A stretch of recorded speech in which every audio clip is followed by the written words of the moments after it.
The spacecraft was a long way from home. I thought it might be a good idea, just after Saturn, to have them take one last glance homeward.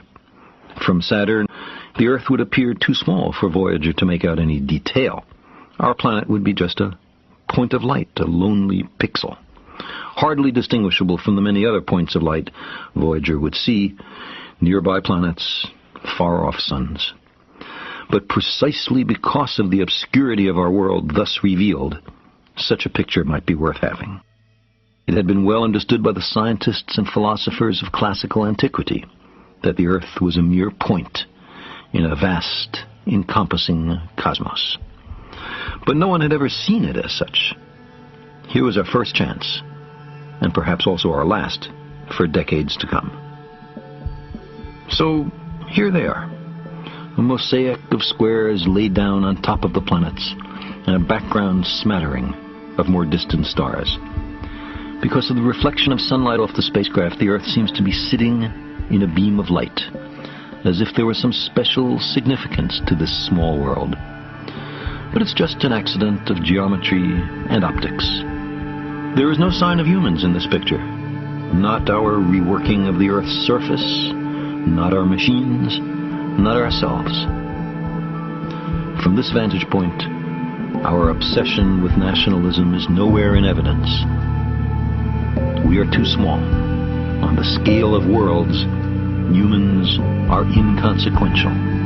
A thin film of life on an obscure and solitary lump of rock and metal. Consider again that dot. That's here. That's home. That's us.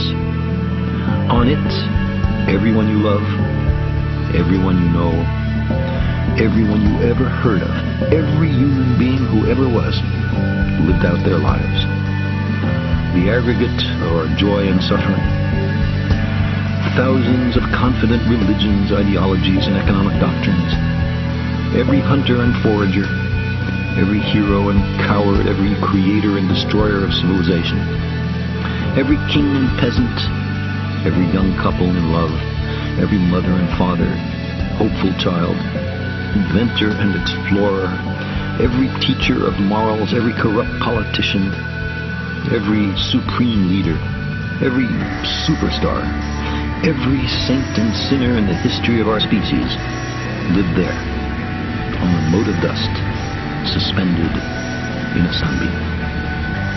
The Earth is a very small stage in a vast cosmic arena.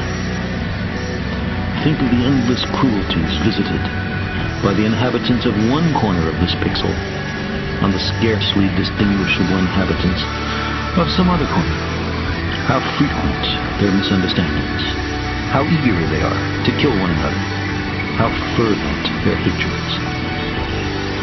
Think of the rivers of blood spilled by all those generals and emperors, so that in glory and triumph they could become the momentary masters of a fraction of a dot.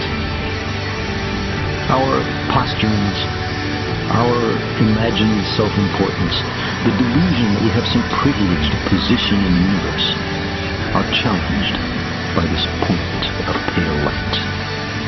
Our planet is a lonely speck in the great enveloping cosmic dark. In our obscurity, in all this vastness, there is no hint that help will come from elsewhere to save us from ourselves. Like it or not, for the moment, the Earth is where we make our stand. It has been said that astronomy is a humbling and character-building experience. There is perhaps no better demonstration of the folly of human conceits than this distant image of our tiny world. It underscores our responsibility to deal more kindly with one another and to preserve and cherish the only home we've ever known. The pale blue dot.